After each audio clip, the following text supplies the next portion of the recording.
you're not. I'm so happy you all are here today. Thank you for joining us for our celebration service. Now we all get to participate by welcoming each other in whatever way feels right to you.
The Taizé tradition is a beautiful gift to the world, and I'm so pleased that we now have it here at Unity of Houston. It began during the Nazi occupation of France during the 1940s. The local monastery there, they were not able to hold their normal services, and so Brother Roger, the abbot, he created a very simple and quiet contemplative service that consisted of candlelight, beautiful chanting, contemplative readings, silent meditation, and communal prayer. And so we have taken those 5 elements and made it our own here at Unity. I'm so happy to lead this service here at Unity. You're invited to come to step away from the world and to feel the love of community and the blessing of Taizé. Wednesday, 7 p.m. in the Pyramid.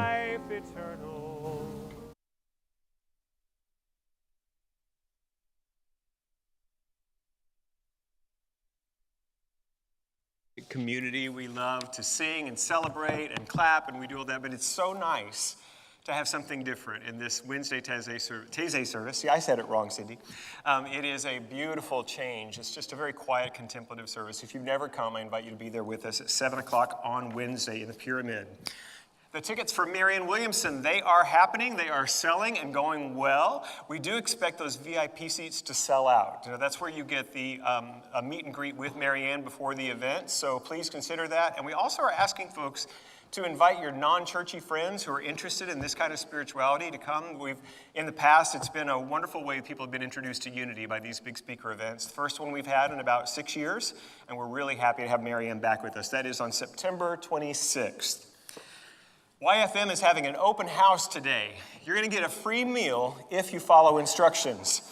Stephen Krugler, our YFM director, is so creative. You're going to get a passport when you go over, and this is for everybody. If you have kids over there or not, go over to the YFM building, just see what's going on. They're going to give you a passport, and as you go around to the different parts of the building, you're going to get your stamp, and then if your passport is stamped, you're going to get a free meal, home cooked. It's going to be wonderful. So that happens right after the service today. Blood drive is happening today. I know many of you already signed up, and some of you have already given blood already this morning, but we do accept walk-ups. So if you would like to give the gift of life, just after the service, walk over to the bookstore. Right outside of the bookstore entrance, you'll see a table there, and you can sign up. And if they have room, they'll get you in, but they usually do. Last week, we began our Prosperity Plus class, a 7-week adventure of faith and experiment with life, and we have a great group, and you can join us. Today is the last day you can be a part of this. It'll be every Sunday after service today for the next 6 weeks. So I hope you can join us today. We'll have food right after service, so just come on over and take part of it. If you've taken the class before, it's always good to get a refresher on these principles. And if you've never, ever stepped into a class on prosperity, this is a great place to begin. So that'll be happening today. And I'd just like to welcome anyone who is visiting us for the first time. If that's you and you're in the room here, we would love for you to go to the welcome table at the end of the service. We have a great team there that'll answer questions, and we also have a gift for you. Just say thank you for being with us today. If you're watching online, thank you for being with us as well, and we would love for you to fill out the connection card. You'll find it pinned in several places, depending on which platform you're watching the live stream. Just lets us know how you found out about us and whether or not you'd like to be on our email list.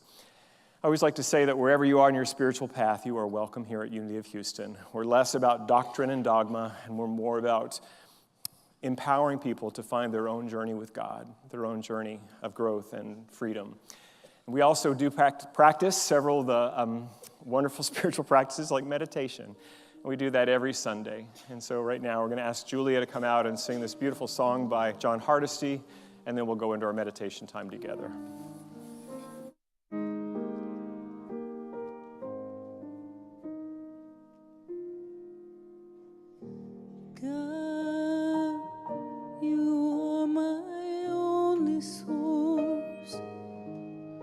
I surrender to your will.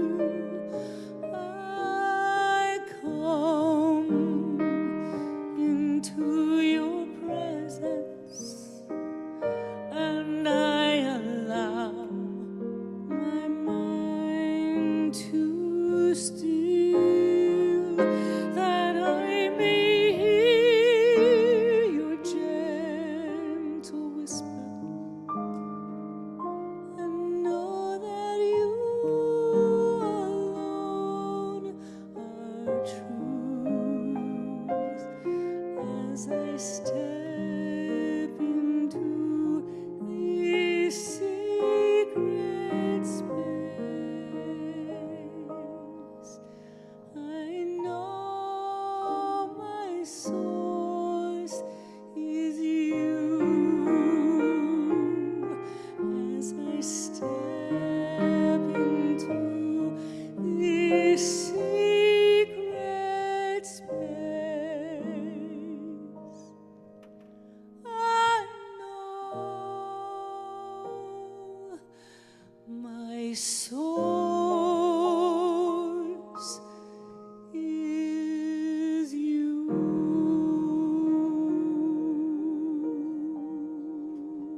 One source, one presence. I invite you now to turn within in whatever way is most comfortable for you. Just turning our attention away from the sensory world, the world of form and movement. And we become gently focused on this now moment. Following the breath as it comes in and as it leaves the body. Notice any sensations that are arising in the mind or the body, and without following them or needing to attend to them, it's okay to be aware that the mind resists stillness. Most of our minds do. And if there is a particular thing happening in your body, if you need to adjust the way you're seated, or just give a little love, you can do that. Whatever helps you to become still as best you can.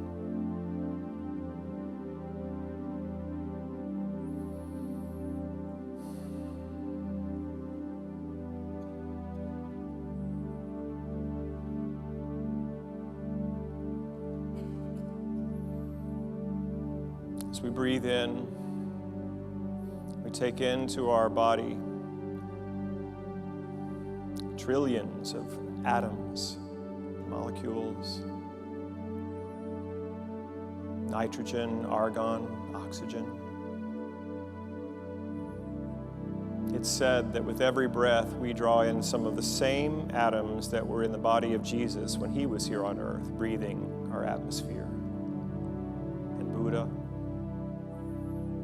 and every other person who has lived, we share this wonderful earth together. And most of the time we breathe without a thought. But for now, I'd invite us to breathe with gratitude, knowing that that steady, constant supply of oxygen molecules is exactly what we need for life, and here it is, given freely, abundantly. We don't have to search for it. We don't have to worry about if we're worthy of it. We don't have to earn it. It's the gift of life, because our bodies are a part of life. We speak so much of divine good flowing from one source to us, but we forget we are one with that source. Connected. We are a part of this infinite life, the life of spirit.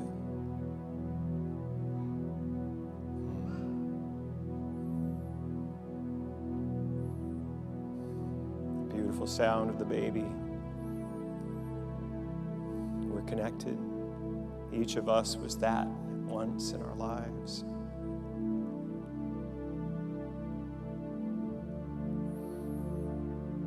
Right here, right now, where we are is a holy moment, a holy place. Hafiz says that the place where you are, God has circled on the map for you. Whether this is a time of great ease and joy, or whether this is a time of struggle, uncertainty, God is here, right where we are. Divine creative intelligence is here. Divine peace is here. Divine joy is here. Divine love, divine abundance, as near as the next breath we draw. And we don't have to go searching or earn it. Whatever the gift of spirit we require, it's already got our name on it. And so whatever it is that you are in need of, I invite you now on the next few breaths to just visualize drawing that quality into your life, into your family, into your body, into your finances, into your relationships, into any part of life that has need of God's touch. It's here. So we open and receive as easily as the breath.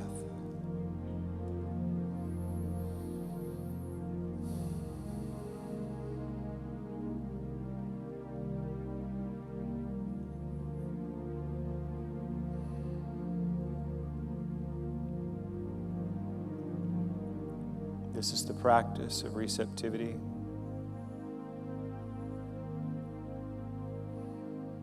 We complete our meditation with the practice of gratitude.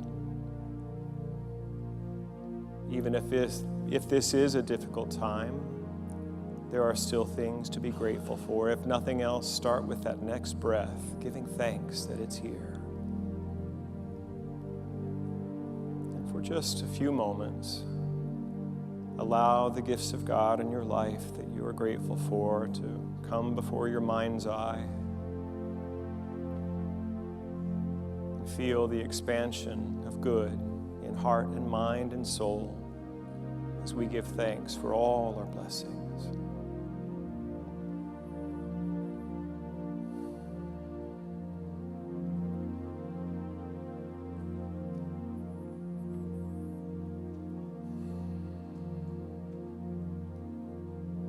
We are so blessed. We are so grateful. Amen.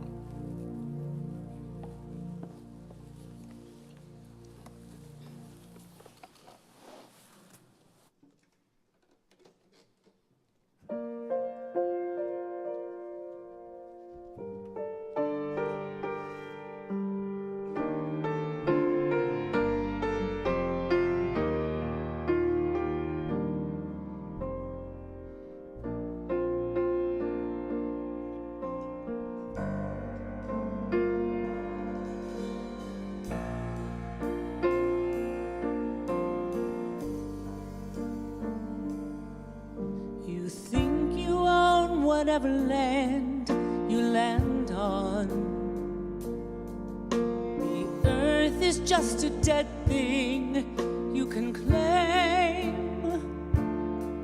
But I know every rock and tree and creature has a life, has a spirit, has a name. You think the only people who are people are the people who look and think like you. But if you walk the footsteps of a stranger, you'll learn things you never knew, you never knew. Have you ever heard the wolf cry to the blue corn moon, or asked the grinning bobcat why he grinned? Can you sing with all the voices of the mountain? Can you paint with all the colors of the wind? Can you paint with all the colors of the wind?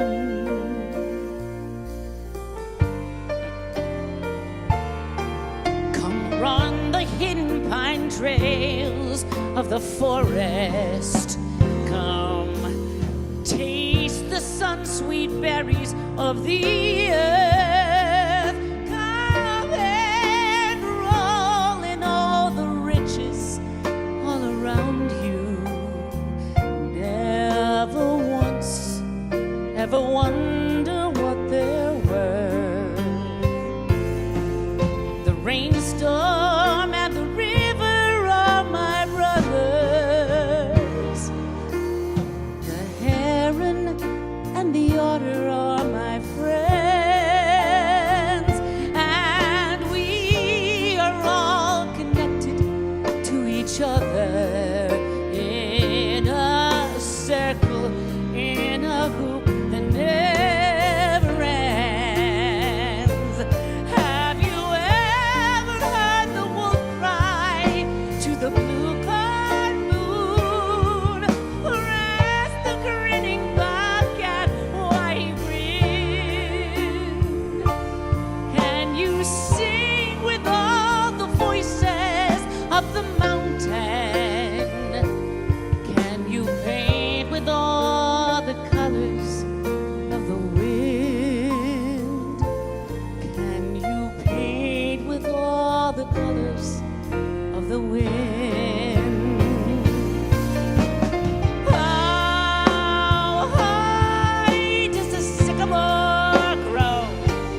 with all the colors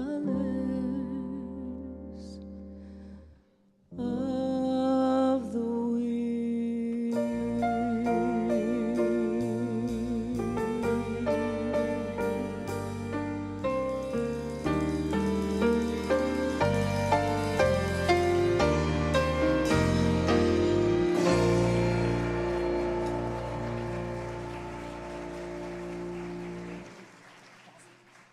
Thank you, Julia. That was my request. I'll put $1 in your tip jar later. You know, I was a church musician a long time before I became a minister, and my minister in Dallas, Reverend Dr. Petra Weldis, would often make requests, and I was always happy to do them. But one time she asked me to sing Tim McGraw's Live Like You're Dying.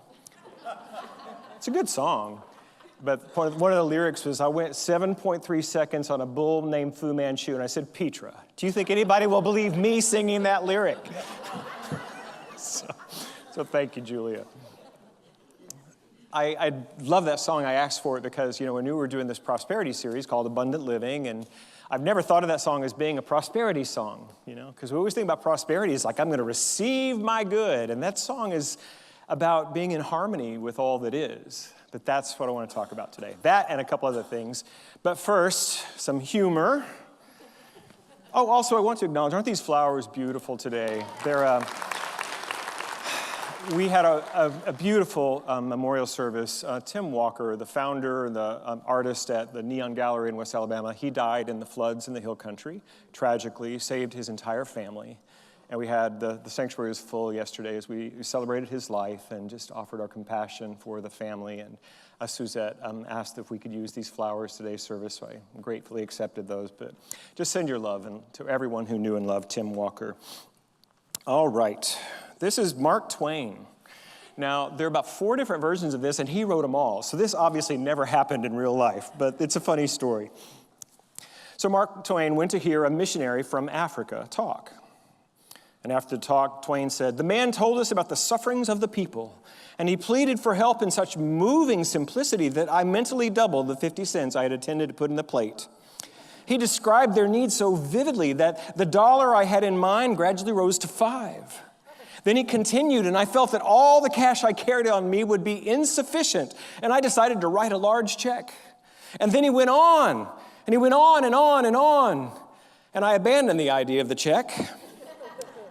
And still he went on, and I got back to $5, and he went on and on. I got back to 4, 2, 1, and still he went on and on. And when the plate come around, I took 10 cents out." Funny. Oh, I love that. So I'll try not to go too long today, so that doesn't happen for our offering that's going to come a little bit later. We're talking about, this is week 2 of our 4-week series called Abundant Living. And last week, I talked about the philosophical principles that underlie our teaching on abundance, that we are wholly and eternally connected to the source of all that is, and that if we can get on the wavelength of that truth, we will begin to see that all our needs are met in beautiful and profound ways. And we talked about the ocean, standing next to the ocean. There's so much magnificence. So I'm going to go all over the place today, just so you know. We're going to go to Charles Fillmore from The 12 Powers of Man. We're going to go to even back further to the ancient Hermetic principles. We're going to go back even further than that to the very first lines of the Bible. In the beginning, God created the heavens and the earth, and some other places in between. So I'd like to start with the idea, the reason I asked Julia to sing that song, because part of living fully an abundant life is not to be looking at God as the great vending machine in the sky. That we're just going to put in our affirmation and I'm just going to get my financial good. That's the way it is. It's not quite like that. And we also don't want to think that our good is all that matters, that there is a way that Spirit harmonizes the good of all. And all we have to do is take a walk in nature and we can see that. That there is a natural way that things are held and moved together, and the way we understand that is because it's all one. Everything is connected in this web of life, this web of incarnate reality that all comes from the infinite source of the eternal one that we call God, or you call God whatever name you want, it doesn't care. But it is the ultimate reality. the first cause, consciousness of pure non-being, but is pure being that needed, it had no form, and so it wanted to deliver itself into infinite forms. Ernest Holmes, his definition for love is the self-givingness of spirit into creation. Isn't that a beautiful phrase? The self-givingness of God into the universe. And that's what we are. And that's what we experience. And if we can get in harmony, in balance with that principle, then all our needs are met. Jesus spoke about it again and again and again, about look to the birds of the air, consider the lilies of the field. It's not about greed and trying to get yours. It's about living in the kingdom of abundance. So I've mentioned harmony and balance a couple times, but there's a word that Charles Fillmore used in this realm, and he called it order. Order as a divine principle. One of the 12 powers that he talks about. So there are 3 different readings. I'm going to read all 3 of them, then I might break them down, I might not. We'll see where we go. Divine order. Order is the first law of the universe. Indeed, there could be no universe unless its various parts were kept in perfect order. The facts of spirit are of spiritual character, and when understood in right relationship, they are orderly. Orderliness is law and is the test of true science. And then this comes from the revealing word under order. The divine idea of order is the idea of adjustment. I love that. It means adjusting ourselves to be in harmony with it. And as this is established in man's thought, his mind and affairs will be at one with universal harmony. And this I found from an old pamphlet that he had created somewhere back in the beginnings of our movement. Man can never exercise dominion, and every time he says man, he means humanity. I'm not changing the language, but you know what I mean. Man can never exercise dominion until he knows who and what he is.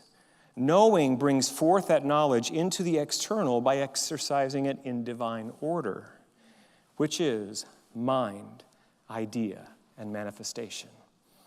And he talks about this a lot. Mind, idea, manifestation. And so instead of thinking about our need, and I know there are teachers that say it differently, that you get a vision board and you put on there in exact detail what it is you're wishing to manifest in your life, go for it. If that's the path to call. God is so big and so capable of blessing us. I think that works for some people. It's never really been my way of interacting with these principles. That if I can just simply still my sometimes greedy mind, my fearful mind, and just get back in harmony, adjust my consciousness so that I am in harmony with all that life is, and I create receptivity to allow good to flow to me. And I have done it with varying degrees of success in my 32 years in this movement. But today I want to share with you just some ideas. Anybody here that was on the Japan trip with us last fall? Is it just me? We had a wonderful group of about 16 from Unity and 16 from my old church in Dallas. We took a pilgrimage to Japan. My first time to ever be in that country. And I've heard it's the most clean country. The people are so friendly and welcoming. It's just a very ordered society. Very homogeneous kind of a way of being. But I also noticed that there's a simplicity, that everything is beautifully, carefully done and mindfully done, but there's just this simplicity. The streets are clean. But in most of the cities, we didn't see giant billboards flashing and changing in front of us. There was just a quiet stillness in the culture, which was nurturing. We went upstairs. We went up the mountain to a seminary. I am in multiple cultures. I told you I was all over the place today. A Buddhist, what do you call that? Monastery. That's what I was looking for. And they also have an inn. They welcome travelers. And so there are about 28 of us Americans in our group, and we were assigned rooms. We all had to double up, and there were no beds. You heard that right. There were no beds. There was a straw mat, and then we had a little mattress, if you can call that, on top of it, and a buckwheat pillow. None of us slept that night. The walls were paper thin because they were literally made of paper, little rice paper walls, and some of us snored, and everyone heard. It was quite a night. And we got up. We didn't wake up at 6 a.m., and we got to be with the monks as they were chanting their morning chants. It was just exquisite and beautiful, but we were all a little tired. Someone did tell the group there's a vending machine that has hot coffee, so we were able to get caffeine. I was. But then when we were gathered back on the bus and we're leaving, all a little tired from the trip, the tour director, she said, yeah, I get this we're probably going to remove this from the next thing. He's like, no, she said, would you like to have more than one night here? And everybody went, no. And then she said, well, should we take it off the tour completely? All went, no. It was a wonderful experience for one night. But the simplicity, the beauty, the monastery was surrounding gorgeous gardens with fountains, every plant carefully tended to. Mindfulness, gratitude, harmony, order. And even though without sleep and very little caffeine, I was able to meditate to such a deep place of just feeling some connection with all that is in this simple place in the mountains of Japan.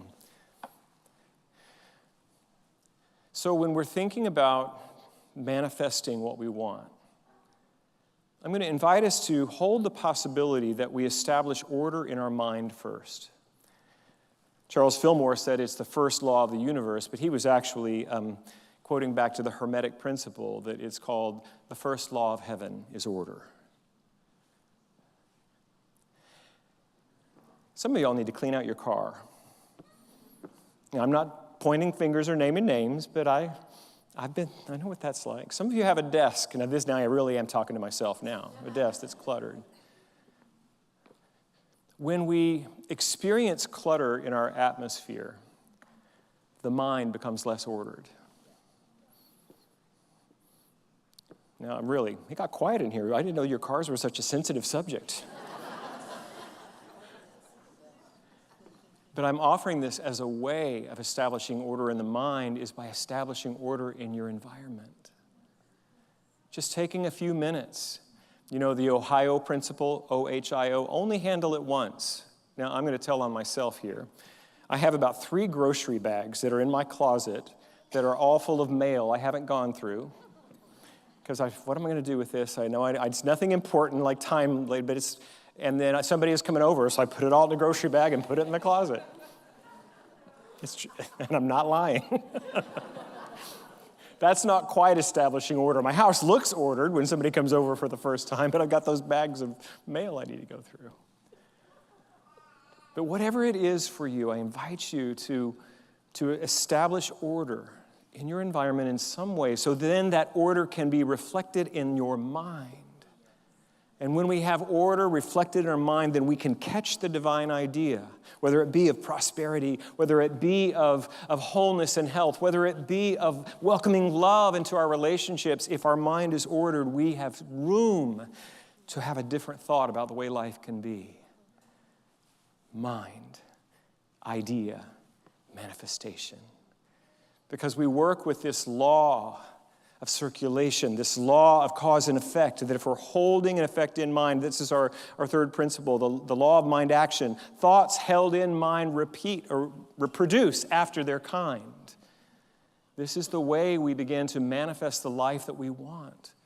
And today I'm inviting us to consider starting with order. Does our society reflect this back to you very much? Did I write this down? I think I did. I saw a pickup commercial the other day, and it just struck me. Let's see here, where was it? Yeah. Confidence does not come from within. It's an achievement. It must be pursued. I was like, if they were to take our my sermon today and write the opposite commercial, that's what that is. Confidence doesn't come from within. You gotta make it happen. You got to chase after it. And it was that masculine note, narrator's voice of like, yeah, like we know who their audience is, right? I'm not the target market for that Ram truck. I didn't mean to mention their name. It's just the opposite of what I'm trying to tell you. Culture is going to give you so many messages that are just the opposite of this spiritual principle of mind, divine idea, manifestation. They're going to tell you that you got to work hard. You got to get yours before somebody else gets to it. They're going to give you these messages that are about greed, that are about separation, that are about ego. And what we're teaching today, going back to the teachings of Jesus of Nazareth, the kingdom of heaven is within. It's not something you have to pursue. Now, the truck you may have to pursue. But it's about moving into a place of harmony and balance with life.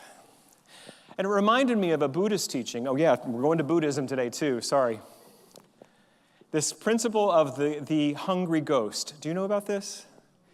The pretas. Now, I did some research on it this past week. It's actually, it's in Asian folklore and many cultures that some people who live a really greedy life, they don't get to go to nirvana, they don't get to go to the version of heaven. They come back as a ghost without a body, and the ghost has a very tiny mouth and a huge stomach, and they exist eternally in this insatiable hunger and craving. That does not sound like a good existence in the afterlife, does it? So, it's a spirit suffering from an insatiable hunger and thirst, often due to a karmic retribution for greed and selfishness in a past life. It's a belief in many Asian cultures. In Buddhism, the Buddha himself taught about this not from a more metaphorical way of understanding. And he said, this is where I got today, probably from AI, but it's true. Some interpretations view the concept of the hungry ghost as a metaphor for human addiction and attachment to material possessions and desires. The endless pursuit of satisfaction without true fulfillment can be seen as parallel to the hungry ghost's plight. Now we're a little closer to home. Think about our culture. You got to pursue it. You got to go get it. You want it, you know you want it. I mean, that's what advertising does, right? I know we have some advertising people in the church. I'm not looking at you right now, but we want to get somebody, oh, I need that thing. I want that thing. And that is, again, that's not in alignment with this harmony and balance and order of mind, divine idea, manifestation. Jesus told one parable in particular about greed. This comes from Luke chapter 12, starting with verse 13. Someone in the crowd spoke to Jesus, "Teacher, tell my brother to divide the family property with me." Can you just see that? I have a friend who's a family law attorney, and he said, if you want to know who you married, try divorcing them. And he said, if you want to know how you really feel about your siblings, let's get mom's estate settled. So anyway, we love attorneys when we need them. Jesus said, "Friend, who made me a judge or umpire between you?" Then he said, "Watch out. Be on your guard against wanting to have more and more things. Life is not made up by how much a person has." Then Jesus told a story. A certain rich man's land had produced a very large crop. He thought to himself, "What should I do? I don't have any place to store my crops." Then he said, "This is what I'll do. I'll tear down my barns and I'll build bigger ones. I will store my extra grain in them. I'll say to myself, you have plenty of grain stored away for many years. Take life easy. Eat, drink, and have a good time." But God said to him, "You foolish man, tonight I will take your life away from you. Then who will get what you have prepared for yourself?" And Jesus said, "That is how it will be for whoever stores things away for themselves, but is not rich in the sight of God." And what does it mean to be rich in the sight of God? If we look to all those other teachings I mentioned of Jesus, it's being in harmony. It's trusting that what I need comes to me when I need it. And that does not mean that you don't have to have a job. Iyanla Van Zandt, years ago, she spoke at my church in Dallas, and she said, we all have a calling, we all have a purpose, and some of y'all got to get jobs too. Doesn't mean that we're not going to take care of those earthly needs of saving for retirement, paying the bills, saving for college kids, your kids for your college tuition, those kinds of things we do. But we don't want to be hooked into the idea that my storing away good is my source. Your 401k is not your source. Or whatever it is, because that's where we get cut off from divine flow. Because our divine mind, divine idea manifestation is out the window. We're like, I'm working for it. I'm making it happen myself. And that is where we can end up in a place of desire over satisfaction. Somebody years ago, I heard this as a kid in the Methodist Church, that there's a God-shaped hole within inside every being. And we seek to fill it with all sorts of things, but it's only, and what I mean by that, and by then they were trying to get us to come down to the altar and, rededicate our lives, but what we're really trying to say is to get back in harmony with life. That's the true satisfaction and fulfillment. There's a mental disorder called hoarding, which I'm sure you're all aware of, and there may be some of you who are struggling with that yourself in your own homes, in your own life right now. I've seen it up close. It's really difficult, and it is a mental disorder. But there's this feeling that I have to have all this stuff around me so I'll be okay. But that stuff causes so much anxiety and pain. And many of us, maybe not to that degree, but we are cut off from source in a way that we are experiencing living in the material world in a similar way, where there's this fear, this anxiety, this feeling of heaviness around our finances or our things. And so this idea of the hungry ghost, it mentioned that it can be, addiction can be that. I've made no secret about my addiction and recovery path. It's a big part of my life. And there's a beautiful passage in the book of Alcoholics Anonymous I want to share with you. And it's talking about after we've begun to do those steps of rigorous honesty and accountability and we begin to do amends, it says this is what happens. If we're painstaking about this phase of our development, we will be amazed. Before we are halfway through, we're going to know a new freedom and a new happiness. We will not regret the past nor wish to shut the door on it. We will comprehend the words serenity and we will know peace. No matter how far down the scale we have gone, we will see how our experience will benefit others. That feeling of uselessness and self-pity will disappear. We will lose interest in selfish things and gain interest in our fellows. Self-seeking will slip away. Our whole attitude and outlook upon life will change. Fear of people and economic insecurity will leave us. We will intuitively know how to handle situations which used to baffle us. We will suddenly realize that God is doing for us what we could not do for ourselves. That passage is often called the 12 Promises. And if you can imagine hopeless alcoholics in the 1920s, their lives were completely wrecks. They couldn't hold a job. Many of them, I heard somebody say, yeah, you always knew who your sponsor was in those days because you were sleeping on his couch. But it was a really desperate way. But just by following some spiritual principles and practices to end up with that, these are the most desperate, ego-driven people on the planet. Talking about the hungry ghost manifest, an active addict is that. And yet, by following a spiritual path, to come back to that place of self-seeking slips away. Fear of people and economic insecurity will leave us. Now, early on in recovery, I was told that economic insecurity may not leave us, but fear of it will. And what I've also found is sometimes it comes back. That these promises move in and out of our lives. But if we keep our focus on living our life on a spiritual basis, again and again, those kinds of promises and experiences come back to us of freedom and fulfillment. I've said it a lot. Sometimes Unity gets a bad rap, not a bad rap, we get a reputation as being a success and abundance church, success and prosperity. And it's not the worst thing to be called. But what I've come to see is that, earthly success and just financial prosperity is not enough for our soul. What we're really seeking is freedom and fulfillment. We've come here. We've taken a birth. We chose that family according to some traditions. I know, that's one I'm still trying to work out.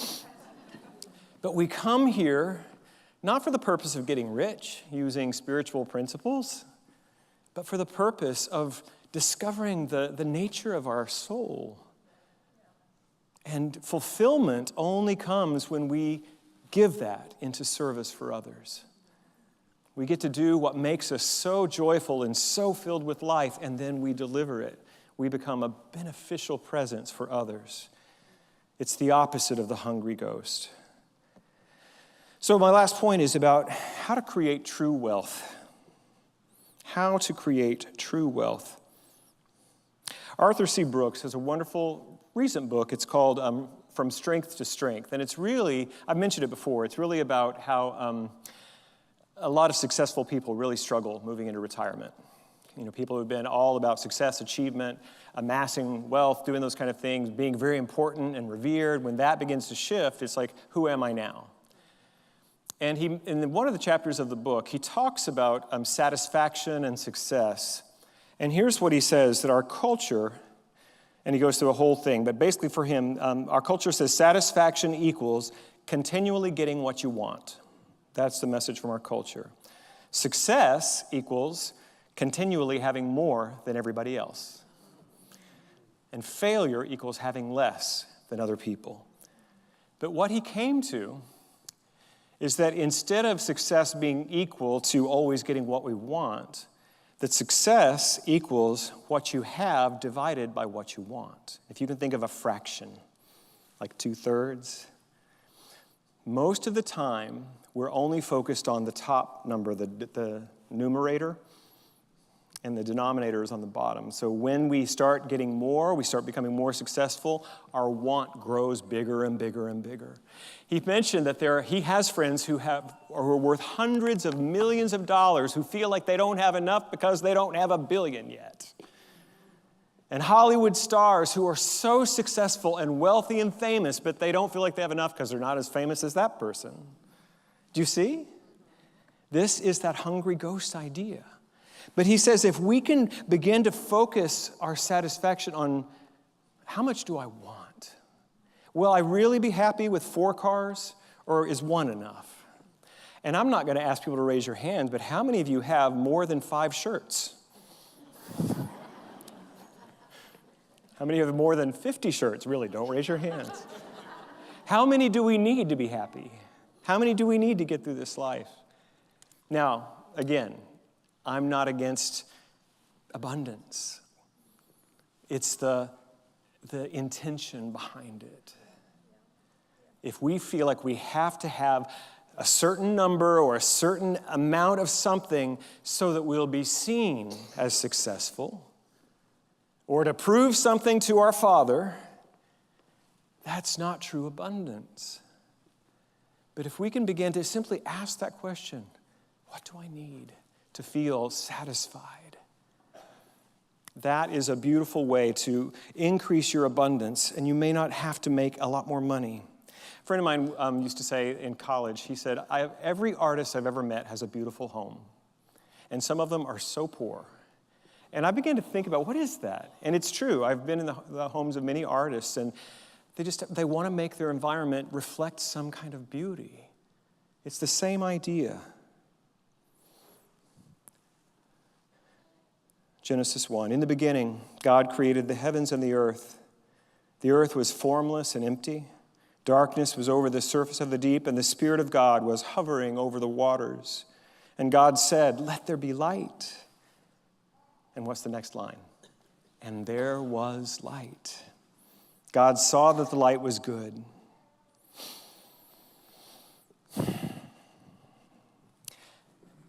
One of the things that we teach in the New Thought tradition is that same power, the ancient Hebrew people recorded as God, the Creator, saying, let there be light, and there was light. That same creative power is in us. And we're using it all the time. And when we're worrying about finances, it's almost as saying, let there be problems in my finances. And there are. When we're worrying about whatever it is, when we're focused on the lack and the insufficiency of life, guess what we're going to experience? the lack and the insufficiency of life. When we're focused on our own insufficiency and lack, guess what we're going to experience ourselves as? Lacking and insufficient. I mentioned Ernest Holmes' definition of love, the self-givingness of God into creation. You are that. You are love given form. You are the love of God that has been given birth, given a life here so that you get to experience freedom and fulfillment. Have I missed something? Are you with me? I think I need an amen right there. Can I hear an amen? Thank you. You are here to experience a life of freedom and fulfillment. Where are you placing your creative intention? Where are you placing your creative intention in your life? And what I'm going to ask you to consider is start with love. This class that we're teaching today, the Prosperity Plus, Mary Morrissey is a brilliant teacher of this, and she asked this question: what would you love? What would you love to experience in your finances? What would you love to experience in your health, in your body? What would you love to experience in your relationships? What would you love to experience in your vocation, in your work in the world? Start your intention with love and see what it is that wants to happen. I'm getting some amens back there. Somebody's picking up what I'm laying down today. So the work of clearing our consciousness is a lifelong job, in my experience. But I love this. This comes, it's actually Daniel Ladinsky. My dear friend Ziba, who is Persian, has told me not to say that this is a Hafez poem. It's a new poem inspired by the poetry of Hafez, that 14th century Sufi mystic. But this is one of my favorites. Stacy and I were talking about this one this week. Love wants to reach out and manhandle us, break all our teacup talk of God. If you had the courage and could give the beloved his choice, some nights he would just drag you around the room by your hair, ripping from your grip all those toys in the world that bring you no joy. Love sometimes gets tired of speaking sweetly, and it wants to rip to shreds your erroneous notions of truth that make you fight within yourself, dear one, and with others, causing the world to weep on too many fine days. God wants to manhandle us, lock us in a tiny room with himself, and practice his drop kick. The beloved sometimes wants to do us a great favor, hold us upside down and shake all the nonsense out. But when we hear he is in such a playful, drunken mood, most everyone I know quickly packs their bags and hightails it out of town. I love that poem. Have you ever been held upside down by God and shaken? I have. I've been drop kicked a couple of times. And it's all an invitation to come back to who I really am. Stop chasing the pickup truck.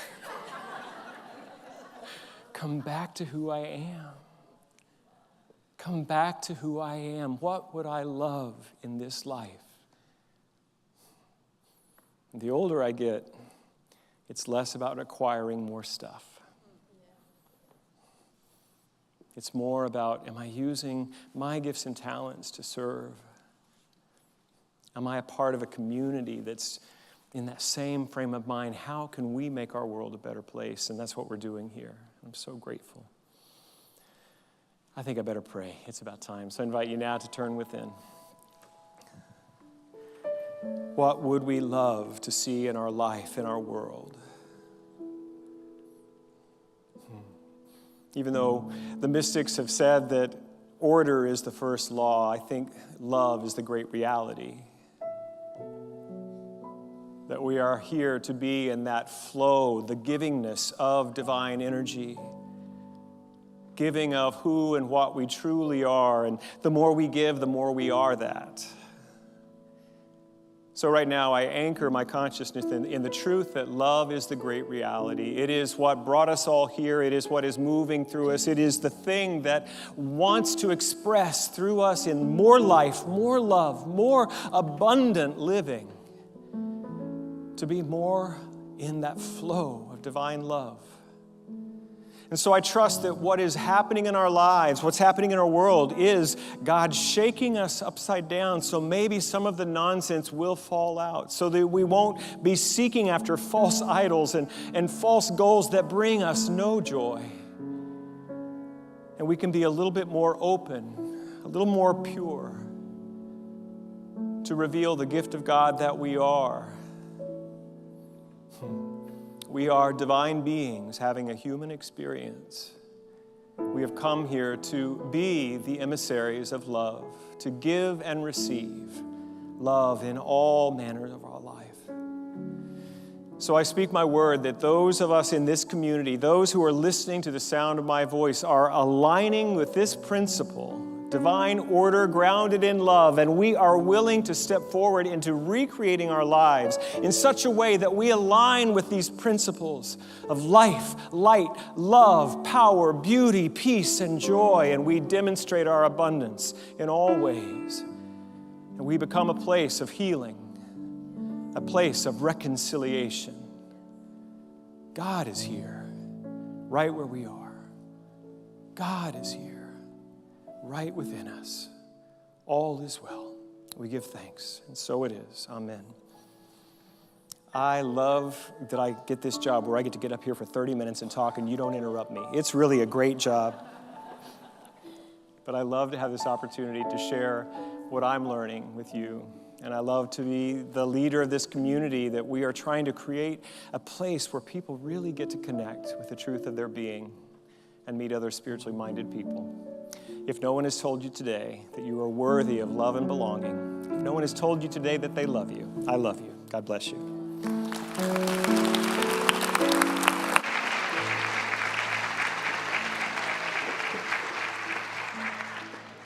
Thank you, Reverend Michael, and we love you so much. Thank you for your message today. Now is our opportunity to give back to this ministry, to the ministry that touches our lives in so many ways, that makes such a powerful difference in our lives.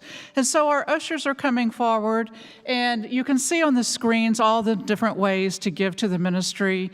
And I invite you now to drop to your heart space and join with me in our offertory blessing.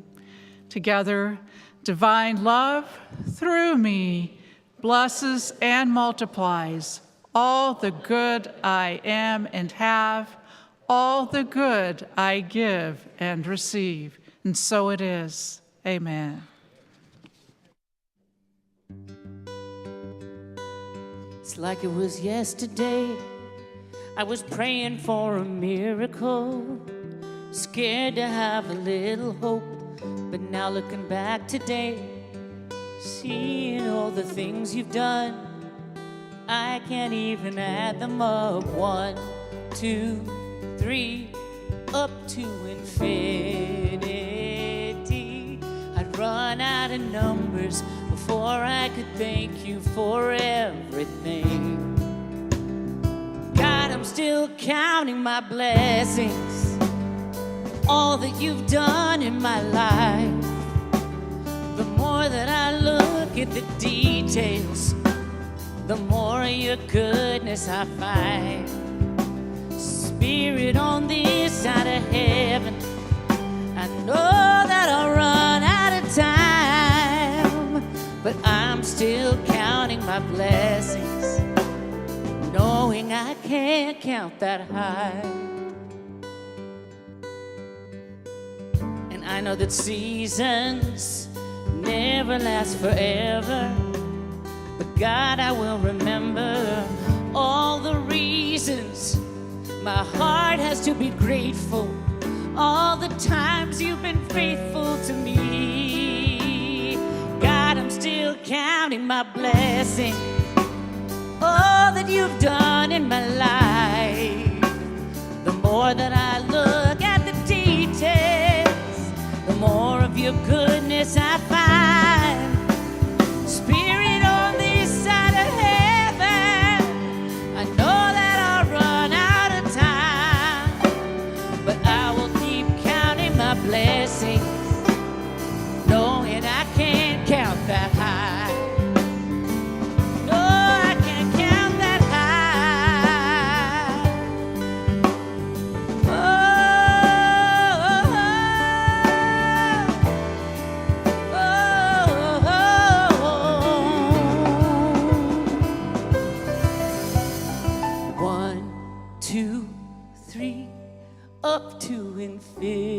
infinity. I'd run out of numbers before I could thank you for everything. God, I'm still counting my blessings. All that you've done in my life. The more that I look at the details, the more of your goodness I find. I'm still counting my blessings. All that you've done in my life. Oh, that I look at the details, the more of your goodness I find. I'm still counting my blessings, knowing I can't count that high.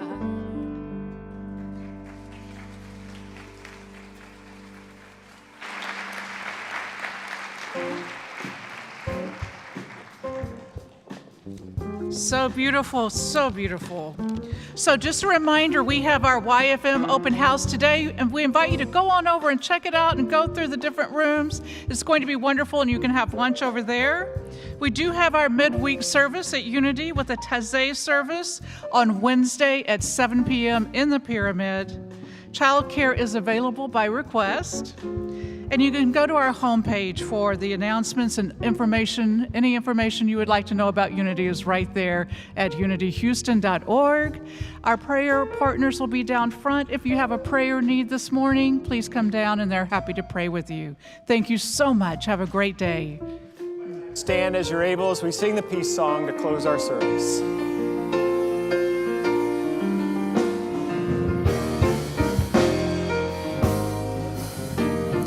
Let there be peace on earth, and let it begin with me.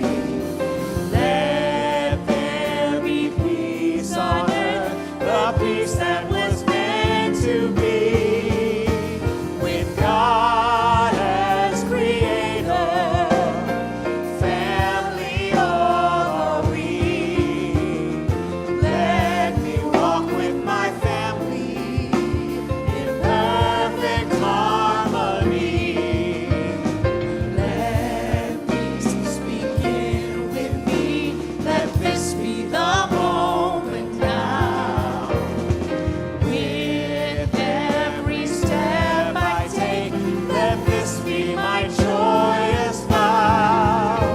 To take each moment and live each moment in peace eternally.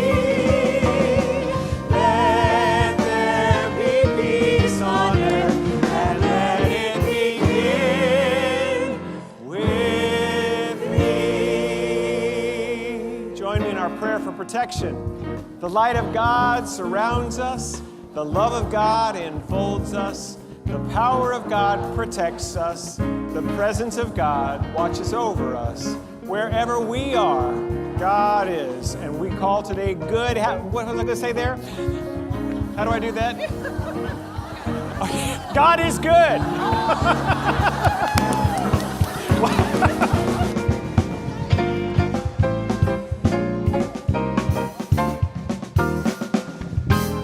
It's a beautiful day. It's a beautiful day. In a beautiful world. In a beautiful world. So put a smile on your face. Put a smile on your face. Shine your light in the world. Shine your light in the world. It's a beautiful day.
beautiful